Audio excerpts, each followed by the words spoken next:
सेवाओं के लिए पुलिस अधिकारियों और कार्मिकों को मुख्यमंत्री सराहनीय सेवा पदक और पुलिस पदक प्रदान किया। कार्यक्रम में सीएम ने क्या कुछ कहा, आइए आपको सुनवाते हैं। अवसर है जो अपने जीवन को समाज की सुरक्षा, शांति एवं कानून व्यवस्था बनाए रखने के लिए समर्पित करते हैं। इस अवसर पर मैं उन शहीद पुलिसकर्मियों को श्रद्धांजलि अर्पित करता हूं जिन्होंने अपने कर्तव्य पथ पर अडिग रहते हुए अपना सर्वोच्च बलिदान दिया है। साथ ही मैं राजस्थान पुलिस के सभी जवानों और अधिकारियों को उनके अथक परिश्रम, निष्ठा, समर्पण के लिए हृदय से धन्यवाद देता हूं। राजस्थान पुलिस कानून और व्यवस्था बनाए रखने के साथ ही समाज के हर वर्ग की सुरक्षा भी सुनिश्चित कर रही है। भले ही वह अपराध रोकथाम हो, आपदा प्रबंधन हो, यातायात नियंत्रण हो या सामाजिक समरसता बनाए रखना हो, पुलिस हर मोर्चे पर मुस्तैदी से डटी हुई है। तपती गर्मी हो या सर्द रातें हों, हमारे पुलिसकर्मी हर तरह की परिस्थिति में, हर मुश्किल में रक्षा करते हैं। पुलिसिंग का महत्व केवल अपराधियों को पकड़ने तक सीमित नहीं है, ये समाज में विश्वास और सुरक्षा की भावना को भी मजबूत करती है। हम सब रात को इसलिए चैन की नींद सो पाते हैं क्योंकि हमारे पुलिसकर्मी रात भर जग जग करके चौकसी करते हैं। जब हम त्योहारों का आनंद ले रहे होते हैं तो हमारे पुलिसकर्मी बंधु अपनी ड्यूटी पर तैनात होते हैं। ये समाज की ढाल बनकर उसकी हिफाजत कर रहे हैं। पुलिस और समाज के बीच का रिश्ता विश्वास और सहयोग का होना चाहिए। इसके लिए कुछ कदम उठाए जा सकते हैं। मेरा मानना है कि पुलिस और नागरिकों के बीच नियमित संवाद होना चाहिए।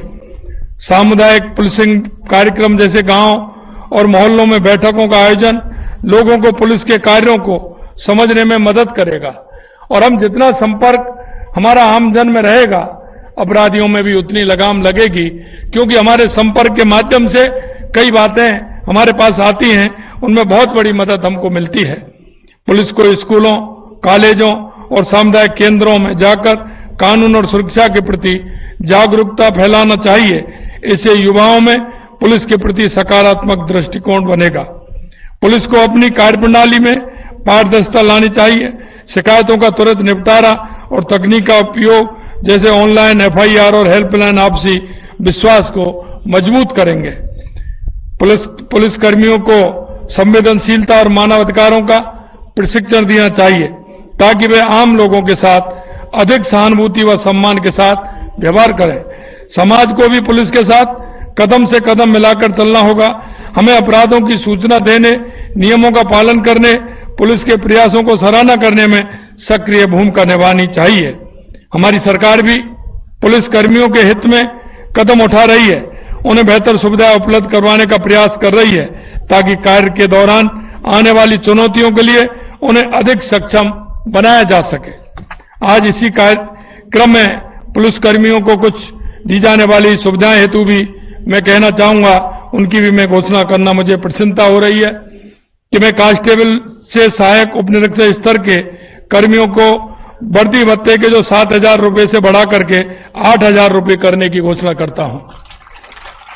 साथ ही पुलिस निरीक्षक तक के अधिकारियों का मेस भत्ता भी 2,400 रुपये से बढ़ा करके 2,700 रुपये किया जाएगा। सभी को जानकर हर्ष होगा कि पुलिस बल के साथ ही जनसेवा के लिए प्रेरित करने की दृष्टि से जेल कर्मियों, होमगार्ड्स, नर्सिंग कर्मियों, पैरामेडिकल स्टाफ, वन कर्मियों एवं चतुर्श्रेणी कार्मिकों भी देय भत्तों में वृद्धि प्रस्तावित है।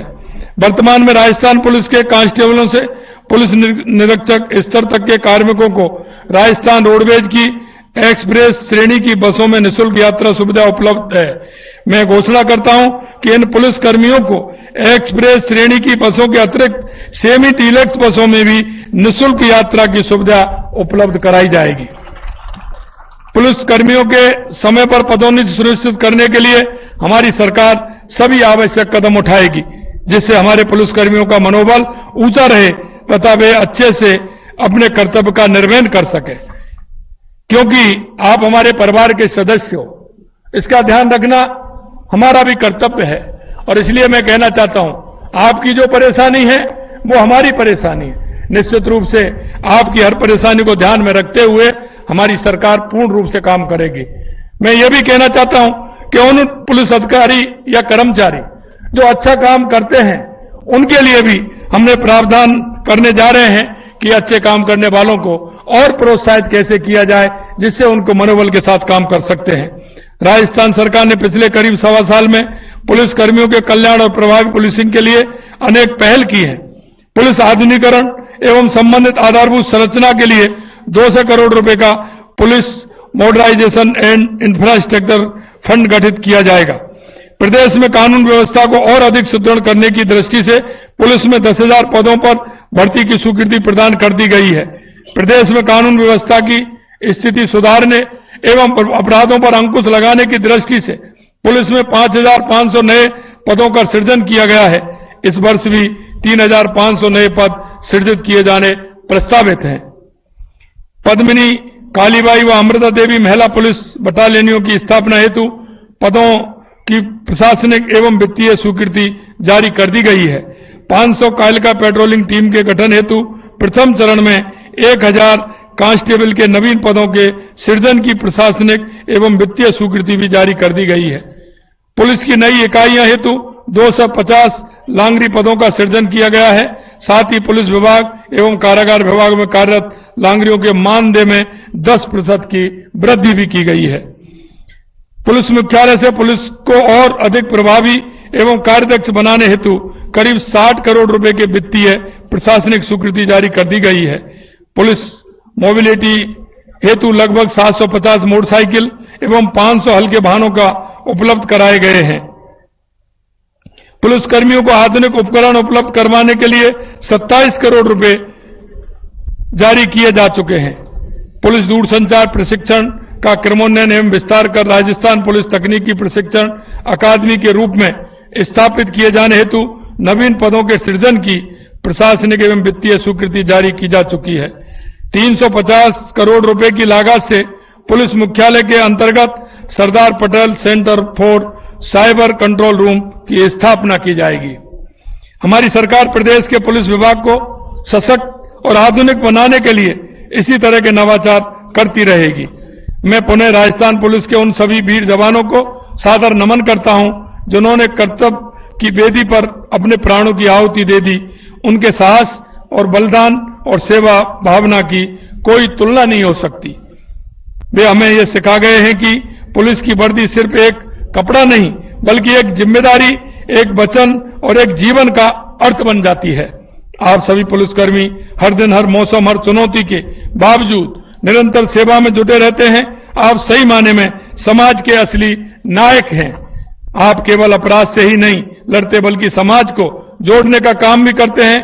हर संकट में सबसे पहले खड़े होकर जान माल की सुरक्षा करते हैं। आज इस अवसर पर सभी प्रदेशवासियों को पुलिस के साथ सहयोग एवं समन्वय का संकल्प लेना चाहिए। मैं इतना कहना चाहता हूं, आपका जिस तरह से आमजन में विश्वास है, आमजन के विश्वास के साथ एक जनता के अंदर जो एक आपका प्रभाव है और आपका विश्वास के साथ ही आपका प्रभाव बनता है। इसलिए मैं कहना चाहता हूं कि हमारा जनता के बीच में जिस तरह से समन्वय अगर जितना मजबूत होगा उतना ही हम अपराधों पर कंट्रोल भी कर पाएंगे। समाज और पुलिस एक दूसरे के पूरक हैं। हम जितना पास आएंगे उतना ही मजबूत और सुरक्षित हमारा राजस्थान बनेगा। मैं इतना ही कहना चाहता हूं। पुनः आप सभी को बहुत बहुत शुभकामनाएं और उन पदक पाने वालों को, सम्मान होने वालों को, उनको भी मैं बहुत बहुत शुभकामनाएं देता हूं। अंत में इतना ही कहना चाहता हूं कि हमारी जो भाव और भावना है, निश्चित रूप से हमारी सरकार पूरी तरह से हमारे इस सुरक्षाकर्मी, हमारे पुलिस, हमारे अधिकारी सभी के साथ पूर्ण रूप से उनके कार्य योजना के हिसाब से हमारी जो आवश्यकता है, निश्चित रूप से आधुनिक तरीके से जो हम अपराध पर कंट्रोल पा सकते हैं, उन सारी बातों को हम निश्चित रूप से जोड़ते हुए उस पर काम करेंगे। अंत में इतना ही, आप सभी को पुनः बहुत बहुत शुभकामनाएं। जय हिंद, जय भारत, जय राजस्थान।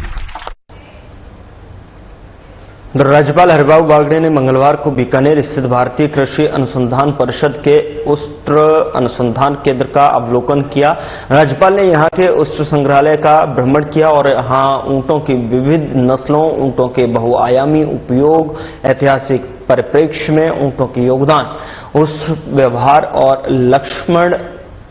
लक्षण उष्ण दुग्ध और उष्ण पर्यटन संबंध गतिविधियों की सामग्री का अवलोकन किया और बागड़े ने ऊंट के बाल, खाल और हड्डी से बने विभिन्न उत्पादों को देखा और इस दौरान राज्यपाल ने ऊंटनी के दूध से बनी लस्सी का स्वाद भी चखा। उन्होंने केंद्र की ओर से ऊंटनी के दूध का पाउडर की सराहना की। राज्यपाल ने उष्ण सवारी स्थल का भी जो है ऊंट पालकों से संवाद किया। राज्यपाल ने प्रदेश में ऊंटनी के दूध की आपूर्ति के बारे में जानकारी ली और कहा कि Rajasthan co operative dairy federation के माध्यम से ऊंटनी के दूध को और अधिक बढ़ावा दिया जाना चाहिए, जिससे कि ये उपभोक्ताओं के लिए सुलभ हो सके। उन्होंने केंद्र के अनुसंधान कार्यों के बारे में जाना और ऊंट के संरक्षण और विकास के लिए वैज्ञानिकों को प्रोत्साहित किया। तो ऊंटनी का दूध अमृत तुल्य है, ये राज्यपाल की तरफ से कहा गया है और उन्होंने खुद जो है यहाँ पर ऊंटनी का दूध भी चखा है और साथ ही वैज्ञानिकों को इस ओर जो है ध्यान केंद्रित करने की सराहना भी किया है।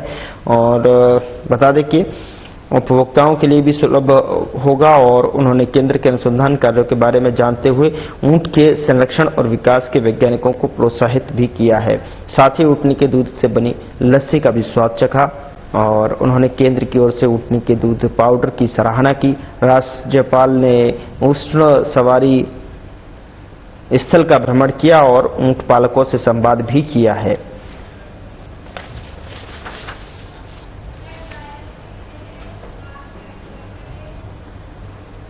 जयपुर के जवाहर कला केंद्र में 15 अप्रैल को माइक्रोस्कोप के आविष्कारक जकारिया जैनसन के जन्मदिवस पर अंतर्राष्ट्रीय लैब टेक्नीशियन दिवस मनाया गया और लैब टेक्नीशियन दिवस पर मुख्य अतिथि के रूप में प्रदेश की उप मुख्यमंत्री दिया कुमारी मौजूद रहीं, जिनका कार्यक्रम जो है महिला शक्ति ने चुनरी उड़ाकर और प्रदेश अध्यक्ष जितेंद्र सिंह ने साफा पहनाकर स्वागत किया। विशिष्ट अतिथि चिकित्सा और स्वास्थ्य विभाग के निदेशक राकेश शर्मा के साथ में महासंघ प्रमुख महेंद्र सिंह मंच पर मौजूद रहे।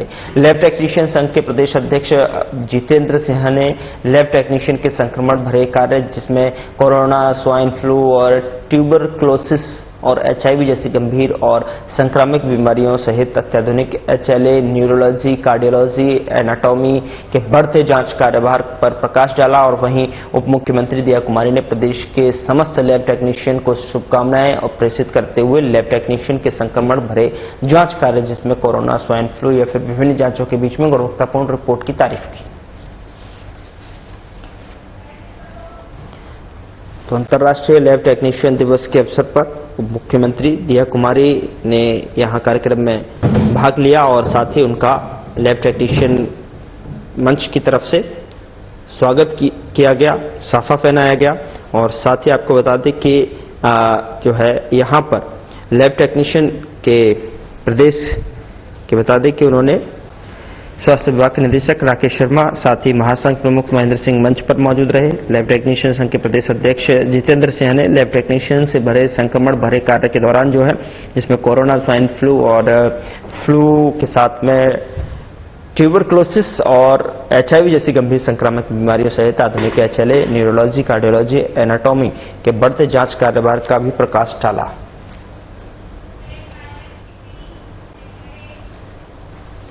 उप मुख्यमंत्री डॉक्टर प्रेमचंद बैरवा ने मंगलवार को 48वें राष्ट्रीय जनसंपर्क दिवस के पोस्टर का विमोचन किया और इस अवसर पर उन्होंने देश प्रदेश के जनसंपर्क क्षेत्र के पेशेवरों को शुभकामनाएं दी हैं और देश में सूचनात्मक और उत्तरदायी संप्रेषण को बढ़ावा देने में उनके प्रयासों की सराहना की और इस अवसर पर सूचना और जनसंपर्क आयुक्त सुनील शर्मा को भी 48वें राष्ट्रीय जनसंपर्क दिवस का पोस्टर भेंट किया। उन्होंने कहा कि जनसंपर्क के माध्यम से समाज में सकारात्मक परिवर्तन संभव है और इस दिशा में कार्यरत सभी जनसंपर्क पेशेवरों की महत्वपूर्ण भूमिका है। इस दौरान जयपुर चैप्टर के अध्यक्ष वीरेंद्र पारीक, उपाध्यक्ष कविता जोशी और सचिव मनीष हुजा मौजूद रहे।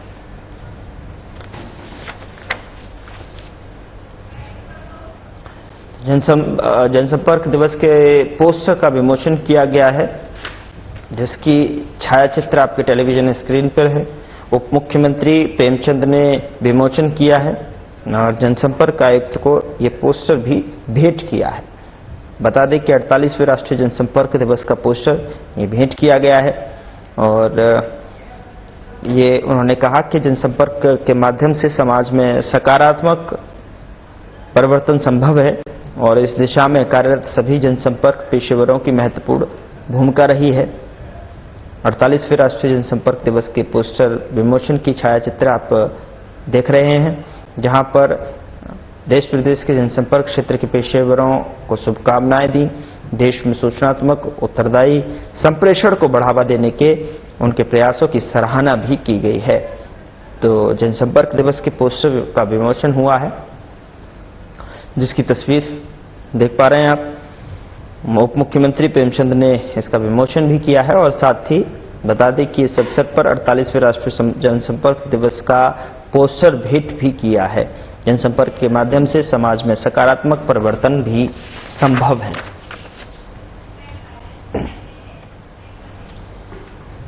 मुख्यमंत्री भजनलाल शर्मा प्रदेश में अंतिम छोर तक सुचारू पेयजल आपूर्ति सुनिश्चित कर रहे हैं और सीएम शर्मा के निर्देशन में सवाई माधोपुर और दौसा जिले में पेयजल आपूर्ति की दृष्टि से महत्वपूर्ण ईसरदा बांध का निर्माण कार्य मिशन मोड पर किया जा रहा है। बांध के निर्माण का 90% कार्य पूरा हो चुका है। बांध के पियर्स और गेटों का कार्य पूरा हो चुका है। सिर्फ मिट्टी के बांध का आंशिक कार्य ही शेष है। बता दें कि जल संसाधन विभाग की ओर से जुलाई माह तक निर्माण कार्य पूर्ण कराने के हर संभव प्रयास किए जा रहे हैं। इससे आगामी मानसून के दौरान बांध में जल संग्रहित किया जा सकेगा।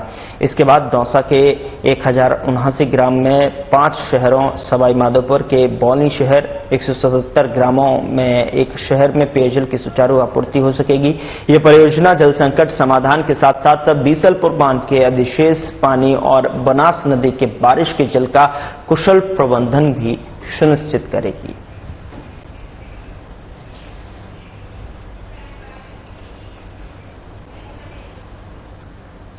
राजस्थान पुलिस का स्थापना दिवस मनाया जा रहा है। इसके तहत टोंक पुलिस की ओर से कई प्रकार के कार्यक्रम आयोजित किए गए हैं, जिसमें सुबह पुलिस लाइन, टोंक परिसर और जिला पुलिस के सभी कार्यालयों में साफ सफाई की गई और इस क्रम में पौधारोपण भी किया गया। इसके बाद पुलिस लाइन में रक्तदान शिविर का आयोजन किया गया, जिसमें 52 पुलिसकर्मियों और आरएसी अधिकारियों ने 52 यूनिट रक्त किया और वहीं बच्चों के लिए जिला परिषद सभागार में क्विज प्रतियोगिता रखी गई, जिसमें बच्चों की 8 टीमों ने भाग लिया। शाम को पुलिस लाइन में सांस्कृतिक संध्या का आयोजन हुआ और इस कार्यक्रम में पुलिसकर्मियों के बच्चों ने भाग लिया।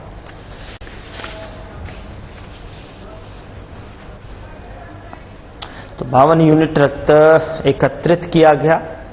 राजस्थान पुलिस का स्थापना दिवस मनाया जा रहा है, जहां पर 52 पुलिसकर्मियों के द्वारा 52 यूनिट जो है रक्त एकत्रित किया गया। साथ ही छात्रों के लिए क्विज प्रतियोगिता का भी आयोजन यहां पर किया गया।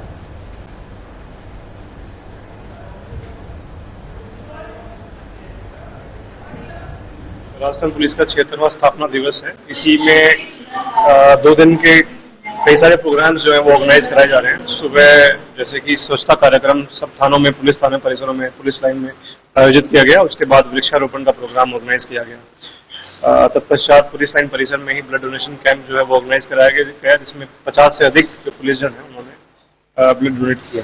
साथ ही आज बच्चों के साथ यहाँ पर क्विज प्रतियोगिता जो है, जिसमें जिले के 8 टीम्स ने पार्टिसिपेट किया, वो ऑर्गेनाइज किया गया। इसमें से जो विनर टीम्स होंगी वो अभी अब संभाग स्तर पर जाकर की प्रतियोगिता ऑर्गेनाइज की जाएगी परसों। कल आज शाम को जो है पुलिस लाइन्स में सांस्कृतिक संध्या का आयोजन है, जिसमें जो पुलिस परिवार के जितने भी बच्चे हैं वो सब उसमें पार्टिसिपेट करेंगे और उसके बाद उनका फेलिसिटेशन प्रोग्राम रहेगा। कल सुबह पुलिस लाइन में जो स्थापना दिवस परेड है वो ऑर्गेनाइज की जाएगी और जो पुलिस का जो स्थापना दिवस है उसको सेलिब्रेट किया जाएगा। तो विभिन्न प्रोग्राम जो हैं इसमें ऑर्गेनाइज किए जा रहे हैं। कई सारे एक्सपोजर विजिट्स भी स्कूल्स के बच्चों की, साइबर पुलिस स्टेशन की, अभय कमांड कंट्रोल सेंटर की इसमें कराई जा रही है। खबर हनुमानगढ़ से है, जहां जिले में हीट वेव और भीषण गर्मी को ध्यान में रखते हुए आवश्यक व्यवस्थाओं को लेकर जिला कलेक्टर कानाराम ने विभिन्न योजनाओं की प्रगति की समीक्षा बैठक की। बैठक में जिला कलेक्टर ने निर्देश दिए कि शनिवार को सभी विद्यालयों में हीट वेव के प्रति जागरूकता कार्यक्रम आयोजित किए जाएं। साथ ही विद्यालयों के समय में भी परिवर्तन का प्रातः 7 बजे से लेकर दोपहर 12:30 तक और आंगनबाड़ियों का संचालन समय प्रातः 7 बजे से लेकर 11 बजे तक किया जाए। मनरेगा मनरेगा श्रमिकों के कार्य का समय भी बदलने के निर्देश दिए गए हैं। वहीं जिला कलेक्टर ने कहा कि मुख्यमंत्री के दौरे के दौरान प्राप्त प्रकरणों का निस्तारण पूरी संवेदनशीलता के साथ में किया जाए। निस्तारण से पूर्व परिवादियों से संवाद अवश्य करें। वहीं मंडियों, ईंट भट्टों और औद्योगिक इकाइयों में कार्यरत श्रमिकों के लिए आशा सहयोगियों के माध्यम से विशेष जागरूकता कार्यक्रम आयोजित करने के निर्देश दिए गए हैं।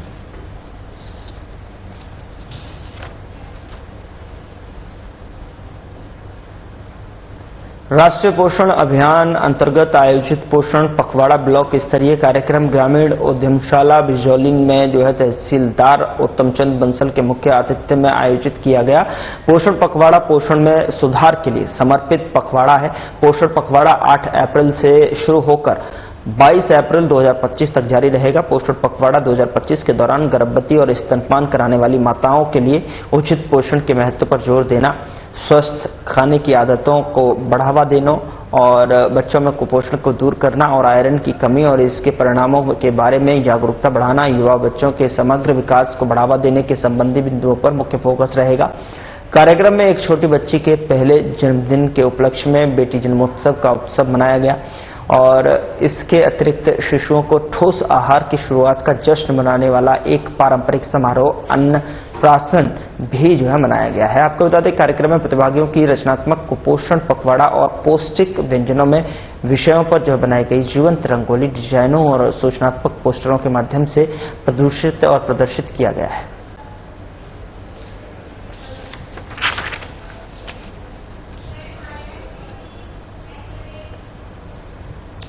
उधर बागेश्वर धाम पीठाधीश्वर धीरेन्द्र शास्त्री नोखा के मूलवास सिलेवा गांव पहुंचे। बता दें कि सिलवा गांव में उद्योगपति पूनम कुलरिया के गृह प्रवेश कार्यक्रम में शिरकत करने के लिए पंडित धीरेन्द्र शास्त्री विशेष विमान से नाल एयरपोर्ट पहुंचे, जहां स्वागत सत्कार में आए हुए लोगों ने भव्य स्वागत किया और उसके बाद हेलीकॉप्टर से पंडित धीरेन्द्र शास्त्री सिलवा गांव पहुंचे। भंवर नरसी और पूनम कुलरिया ने पंडित धीरेन्द्र कृष्ण शास्त्री का पारंपरिक राजस्थानी परंपरा से स्वागत सत्कार किया और बालाजी मंदिर के प्रमुख धीरेन्द्र शास्त्री के एक झलक पाने के लिए लोगों की भीड़ में भारी उत्साह देखने को मिला और अयोध्या में राम मंदिर की तर्ज पर स्टेज भी बनाया गया, जहां धर्म सभा का प्रवचन दिया गया। इस आयोजन में देश भर से श्रद्धालु और प्रतिष्ठित उद्योगपति शामिल हुए।